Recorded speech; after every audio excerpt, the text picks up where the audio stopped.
So,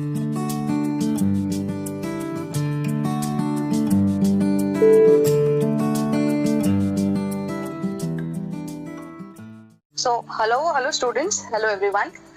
Okay, let us start with the fourth generation. Now, what we have seen so far is the first generation where there was no OS. The second generation, again, udhar bhi OS nahi tha. The third generation came in where, a little bit of OS, a little bit of दिमाग दिया गया to the machines so that it will run in a batch. फिर batch में आया and then थोड़ा सा इसमें काम हुआ in third generation in the form of multiplexing, time sharing and spooling. लेकिन उसके बाद आया fourth generation is the generation which the year is from 1980 to till date. मतलब ये अपने जितने भी पर्सनल कंप्यूटर्स है, लैपटॉप्स है, डेस्कटॉप्स है, ये सारा फोर्थ जनरेशन का पार्ट है. तो ये जनरेशन है, मतलब ये अपना जनरेशन ही है, fourth generation. Okay, so heading डालो. नोटबुक्स रेडी है आज भी. आई होप ये नोटबुक्स और पेन का कॉन्सेप्ट आपको हमेशा बताना नहीं पड़े. You will have to note it down important points. जो मैम ने अभी ये 3 points बताए थे, ऑपरेटिंग सिस्टम का नाम बताया था, उसके पहले जनरेशन में जो बैच प्रोसेसिंग देखा था, तो ये सारी चीजें you will have to note it down every day. So make a habit of carrying a notebook and a pen along with you so that you will note down the important points there and there itself. Okay, तो notebooks ready है, ऐसे मैं assume कर रही हूँ. Very good. Okay, so the year, fourth generation का year क्या लिखोगे? The year is 1980 to present. Till date 1980 से चालू हुआ fourth generation.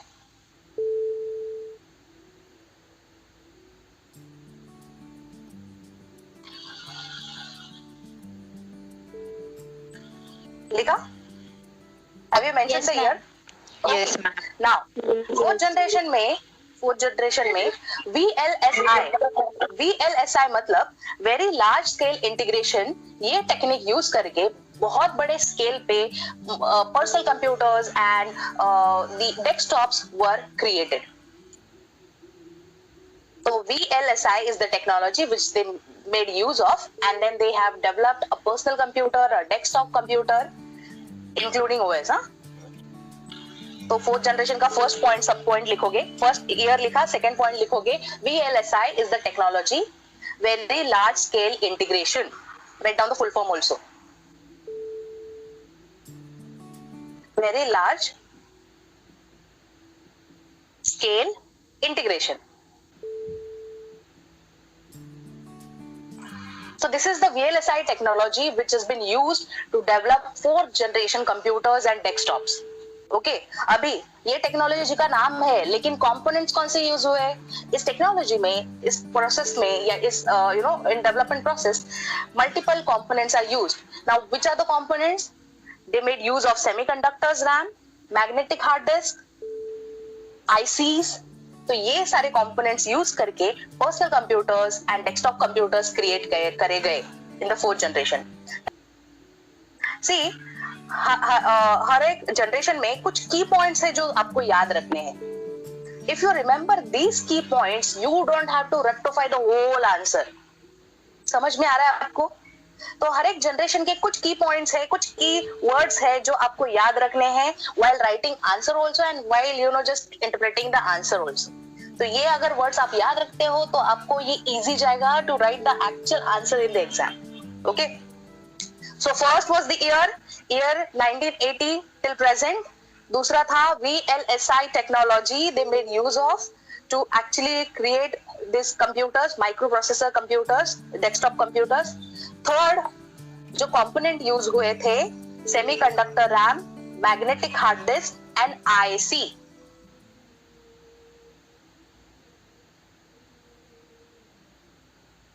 VLSI technology was used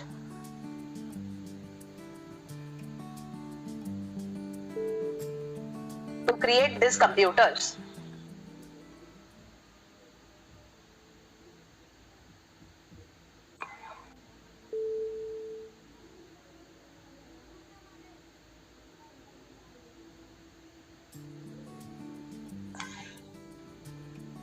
Okay. Okay. Clear है यहाँ तक? ईयर लिखा, टेक्नोलॉजी का नाम लिखा, कंपोनेंट्स कौन से यूज होते हैं वो लिखे, उसके बाद लिखोगे now which all languages, what all languages they have actually made use to create this OSs and this to design these computers. So कौन सा language का यूज हुआ यहाँ पे? C, C++, Java, ASP.NET. These are the languages and the frameworks which were used to program the OS. Okay, तो fourth point लिखो, languages used C, C++, Java,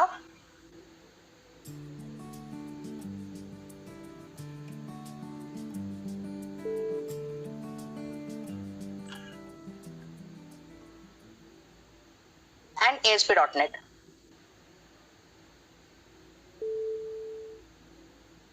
Now, as a result of all these languages used, हमें कौन से operating दिखे in fourth generation? We have seen MS-DOS, FreeBSD, MS, Microsoft Windows का जो बहुत सारे जो वर्जन्स और सीरीज आए वो and Unix operating system. So as a result of all this programming languages we were able to access, we were able to see the OSs like MS-DOS, FreeBSD, MS Windows and Unix.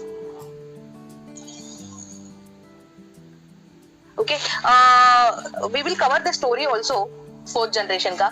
अभी देखो, इस story के सारे पात्र काल्पनिक नहीं है, लेकिन इस स्टोरी पे कोई भी क्वेश्चन आने का चांसेस नहीं है.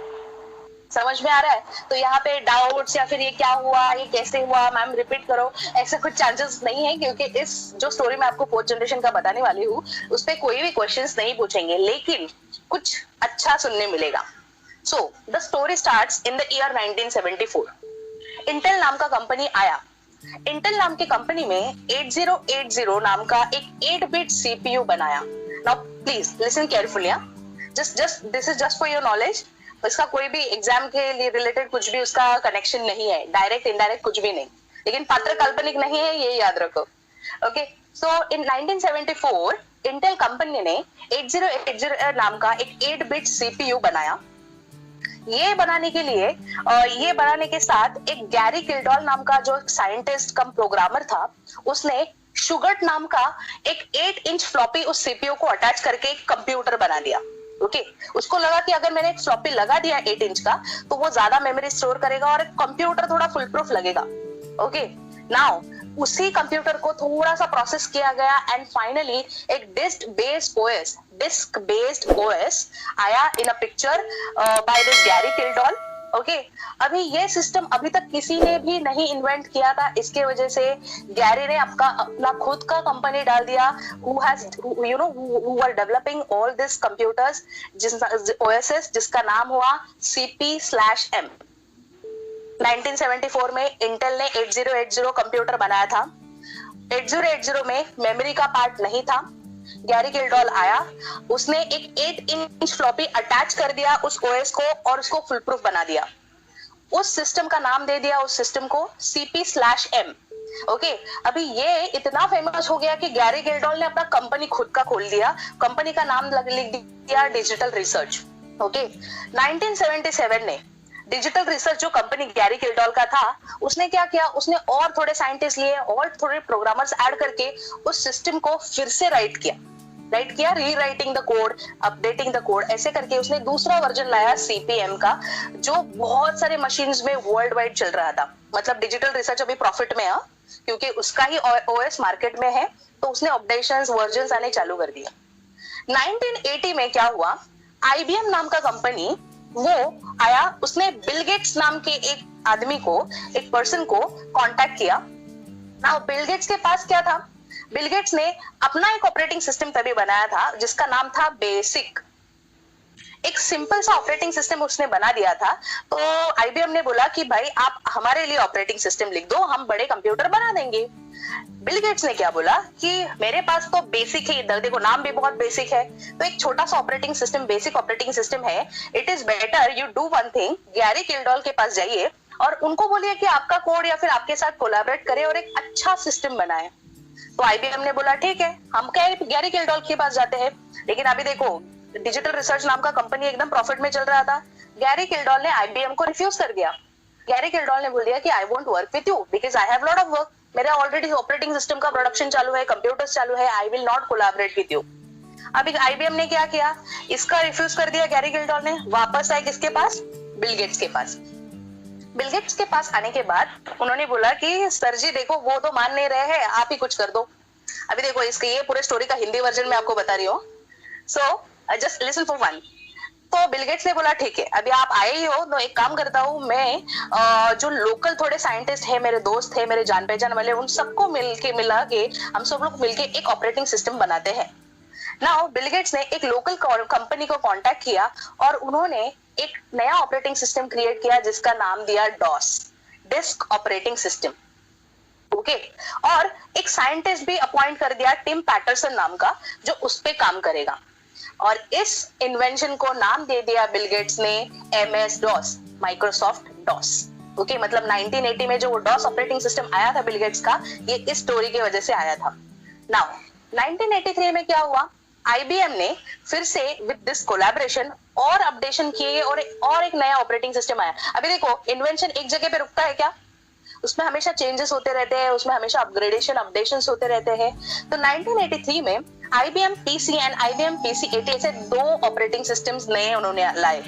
ओके, और MS DOS का भी, MS DOS को CP/M जो पहला वाला ऑपरेटिंग सिस्टम इसने बनाया था गैरी ने, CP/M का मर्ज करके एक नया माइक्रो कंप्यूटर बनाया, मतलब दो ऑपरेटिंग सिस्टम मर्ज करके।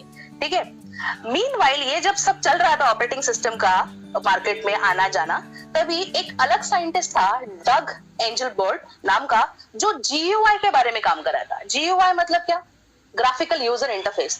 उसको लगा ऑपरेटिंग सिस्टम है, कंप्यूटर है, लेकिन उन सबके साथ कम्युनिकेट करने के लिए एक GUI चाहिए, so that user can access it, user can have feel of the project जो भी है हार्डवेयर। इसकी वजह से उसने GUI इन्वेंट किया।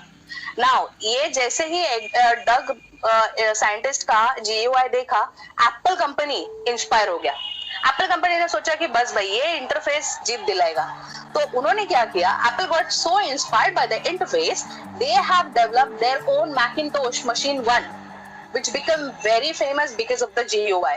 मतलब ये 1983-1990 का जो एरा था, उसी में GUI भी came in picture, where OS के साथ GUI आया पिक्चर में। अभी अगर MS DOS सब कुछ मार्केट में चल रहा है, तो विंडोज ने क्या किया, GUI के साथ कोलैबोरेशन करके एक Windows operating system with the graphical environment picture में लाया in the year 1985-95। And after that in 2000 Windows XP, Windows Vista, ये सारे ऑपरेटिंग सिस्टम आए पिक्चर में। इसके साथ ही along with this operating system Unix operating system also came in picture, क्योंकि जैसे कंप्यूटर आया वैसे नेटवर्किंग बढ़ा, मतलब सिक्योरिटी का इशू ओवरकम करने के लिए यूनिक्स ऑपरेटिंग सिस्टम आया, which is strongest on network and enterprise servers। Okay, समझ में आया तुम लोगों को? तो ये था 4th जनरेशन का बेसिक स्टोरी। तो ऐसे करके सब आया। और आपको अगर डाउट होगा कि गैरी गिल्डॉल का क्या हुआ, तो गैरी गिल्डॉल का कंपनी लॉस में चला गया, क्योंकि उसने IBM के साथ कोलैबोरेशन नहीं किया था। MS DOS, GUI ये सब आने के बाद उसका CP/M जो पुराना सिस्टम था वो कोई यूज नहीं कर रहे थे, वो लॉस में चला गया और उसकी कंपनी बंद हो गई। So this is with this story we can conclude 4th generation। लेकिन आपको पता होना चाहिए कि बिल गेट्स कैसे कैसे ही became famous and कैसे वो विंडोज एक माइक्रोसॉफ्ट कंपनी का फाउंडर उसको क्यों बोलते हैं। This is the story। Okay, समझा? I hope you like it।